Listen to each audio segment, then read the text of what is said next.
Hi, Jewish mom. So I have a confession to make. This whole past week, I was excited because I thought we were having Amish guests for Shabbat, and I was really excited. I was going to make a pep talk called "My Shabbos with the Amish." In the end, it turned out that they were not Amish, our guests. They were in fact Mennonites. So they weren't actually Amish. But we didn't actually have our Shabbos with the Amish, we had our Shabbos with the Mennonites. But that was a great title, so I called the pep talk that anyway.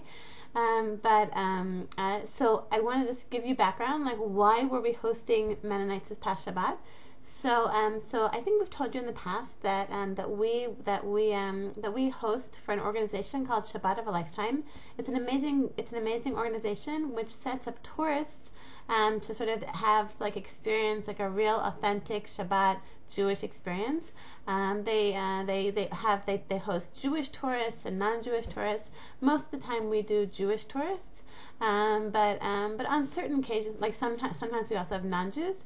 And this week we really couldn't. This was like what do you call it? An opportunity we really were looking forward to hosting a Mennonite group from the United States, and so I just want to tell you, this isn't like going to be my main pep talk. I'm going to actually I want to tell you some I want to like share some thoughts that I had on positive thinking for our regular pep talk. But I thought that probably most of you have not spent an evening or spent any significant amount of time with Mennonites, who are closely related to Amish, which probably more of you know about the Mennonites.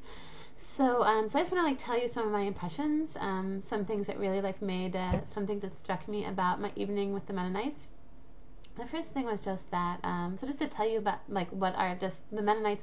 So they're similar to Amish in that they live like a very simple lifestyle. They look sort of like Amish. The women wear these sort of gauzy bonnets, and the men have like beards, sort of like Amish people. But Mennonites, I really don't know really anything so much, even after my evening with them. But it seems as though like Mennonites and Amish, something that they have in common is like that they try and live like a more plain, simple, rejecting, sort of trying to distance themselves from like modern society kind of culture. So I just want to say, these people, they were so lovely. We just had such a lovely evening with these people. They were so sweet, and it was so wonderful to meet them. And something that really struck me was that, most of the time when you have a guest for Shabbat, most of the time you sort of like, you have like sort of mostly small talk. It's mostly sort of small talk and schmoozing about various things. And then you sing a few songs, and, there's a Devar Torah or two. But most of the time is spent schmoozing. What was interesting about these guests was that they were such sincere people, and really like they just really want to spend the whole time talking about really, really deep and meaningful things. So really from the moment that they sat down, from the moment after Kiddush, whatever, they just really wanted to hear about Judaism and like our way of life. And they're asking us, for example, like the Jewish approach to prayer, the Jewish approach to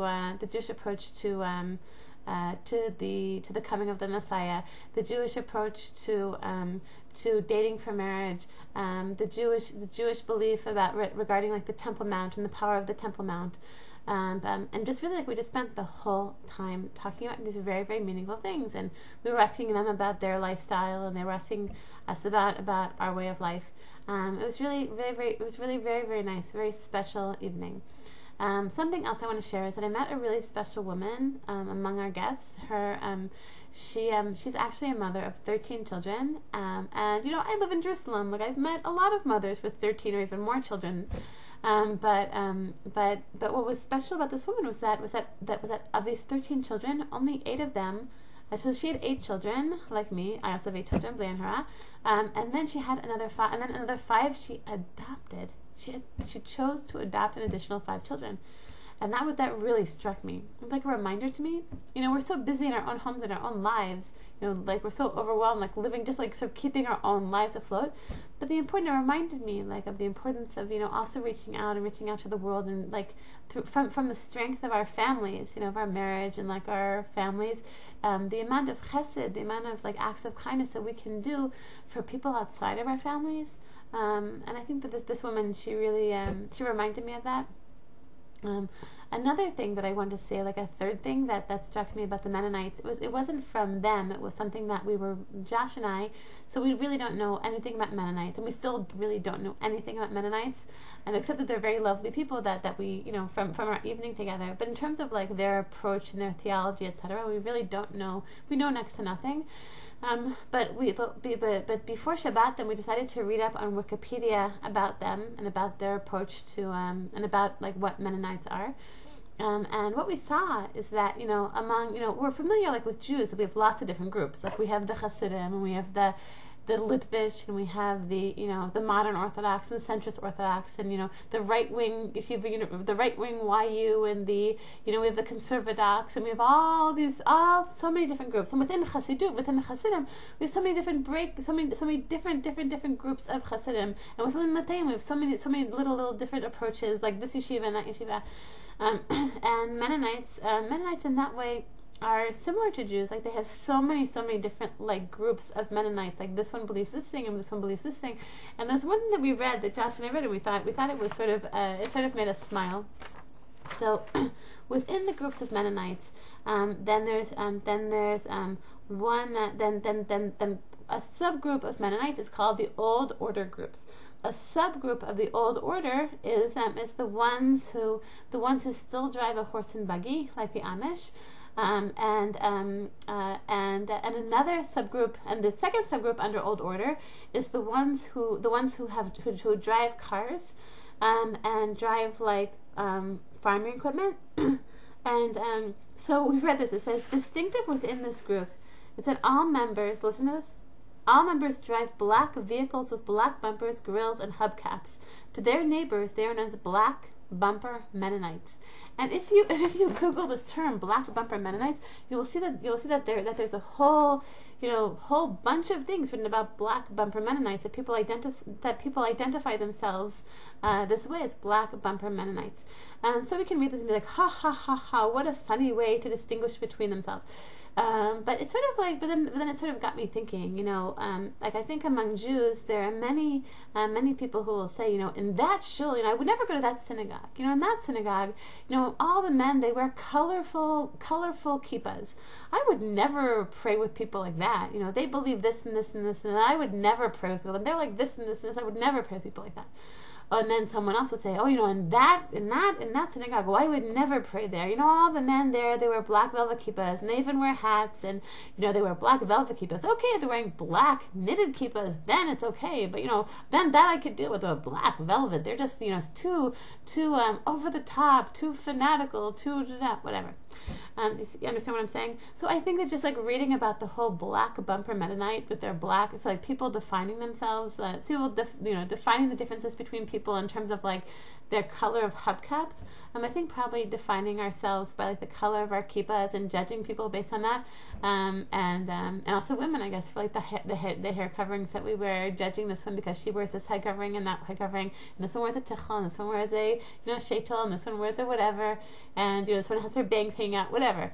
Judging people based on these externalities, just like seeing another group doing it made me realize like how sort of like silly it is. Sorry. Okay. But another nice thing that I wanted to mention was that when so that my husband mentioned to the group that if ever they want to get in touch with us, that they can contact us through jewishmom.com, through my contact thing there. And then we saw that one woman there, her eyes lit up, and she said, "Oh, I've heard of that site. My daughter reads that site. My daughter visits jewishmom.com." So her name is Karis. So I want to say hello, Karis. Welcome to the Jewish Mom family, and welcome to any other Mennonite mothers who are joining us here. So that was very nice. The Jewish Mom is reaching moms of all sorts. It's very nice. Okay, so what I actually want to talk with you tonight is I want to talk with you about positive thinking. Probably some of you remember that I think it was 2 years ago I took a course with Chaya Hinda Allen on Jewish positive thinking, and in this course, I think it's about a half-a-year course. She explains the textual basis, like all the sources behind the importance of positive thinking, and how positive thinking it doesn't only make us feel better. It also changes. It also has the power to change reality. And I saw that. I experienced that with my birth 2 months ago. I decided that I was going to like visualize the birth being a certain way. And in the end, like, my birth really was exactly what I had imagined. It really did turn out that way. And in fact, I have a friend, and she was very like me. She was very, very worried about her birth. And I just saw her the other day, and she said, I have to thank you. She said, so I was so worried about the birth, she told me. And then I visualized that things would turn out well. And in the end, exactly what I visualized, that was exactly what happened. So it's not always the case. This isn't always true. It doesn't always, because by thinking positive, it doesn't always, change reality. It doesn't always, like, what we dream will happen doesn't always actually happen. But I have experienced that actually of a surprising frequency. It actually really, really helps. But for those of you who find that hard to swallow, I want to tell you another benefit of positive thinking. I think it's sort of a more rational way of thinking of positive thinking and its benefits. So last Tuesday, I had to take 2 children to the Tipat Chalav, to the baby clinic, to get vaccinations. So I had to take my new baby Yonatan, who's 2 months old, and I had to take my 2-year-old for his hepatitis booster. So for those of you who've done this, it's really, really, really a difficult thing to do, because when you take a newborn baby, they don't know what's going on. Like, they sort of feel the prick, they cry a little bit, maybe they don't even cry. Maybe they don't even notice, but they sort of get over it right away. They don't understand what happened. You nurse them a little bit, they're fine. But for a 2-year-old, it can be really traumatic. They cry and they get angry and they're upset. Like, why are you doing? Like, you took me to this place and then they hurt me. It's very difficult. It's very difficult for the 2-year-old. It's very difficult for the mother. For me, I find it very difficult. For the mother of the 2-year-old to, like, deal with, like, this upset 2-year-old. So I was really worried about having to take my 2-year-old for his hepatitis booster. And I sort of thought, well, maybe I just won't do it. Maybe I'll put this off. I just had a baby. This is so hard and I don't want to deal with it. Maybe I'll just procrastinate, right? But I knew that if I procrastinated, then he'll just get older and older. And taking a 3-year-old or a 4-year-old or older to a vaccination is even harder than taking a 2-year-old.